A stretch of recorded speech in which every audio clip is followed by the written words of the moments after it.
Adin bulat ke jela lopan pau haki dikhat ke komsu bu kloi ban lek lang bat ke sarkar che Delhi ban keren halor ke ILP nak liang CM barim ke KHDC ba PNC mula ong ba ke sarkar kamdai satya ban penslem ya ke kabuk siar buklayo hab keren skilat hay kubor ba PNC mula ong pat ba hadu mentau yo I ba dei tang ki seng bhalang ki bala sim khia ban penjur habai dei bat ke jing dawa ILP kumtau kun tujur ke sarkar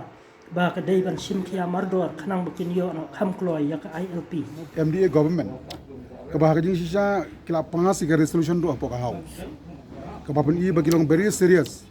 na kabantaban implement ye ka ILP hapo ka state ka jongi bal ka bangi sukman kalong bu governor ru haga jing yo I junga ulong very serious ka jing di bakani ka issue ILP hindai ka sulong confusing kan dia ya ka rukom perkhat jongga sarkar kabahaduk mentang yo ipen ban bagi seng bhalang bagi seng bapher ye dangile kat bala ban mobilize ka jingi bukan ka ILP na ka benta ban yo ya ka support ka jingkar chan dindai ka pelongo kalong ka sarkar ha jing sisa apa ka pas ka solution po house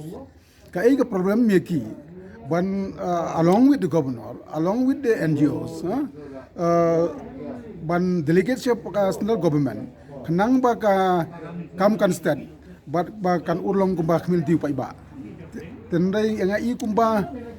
ka sulong tang karukam mapasi ka solution tendai kam don kanu seriousness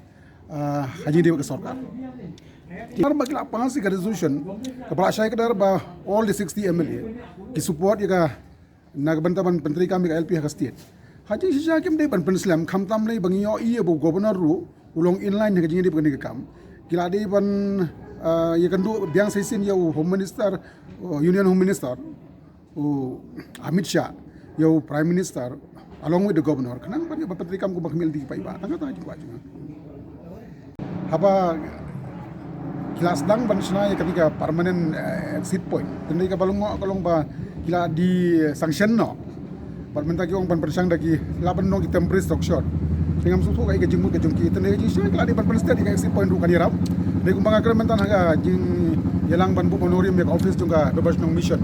kalong banalor ka exit point nang thi idon gambu ban ai bor susu ya ki rangbas nong ya ki dorbas nong kenang ba kino ma ban syong ban sa apo ka snong klem kayo permission naga snong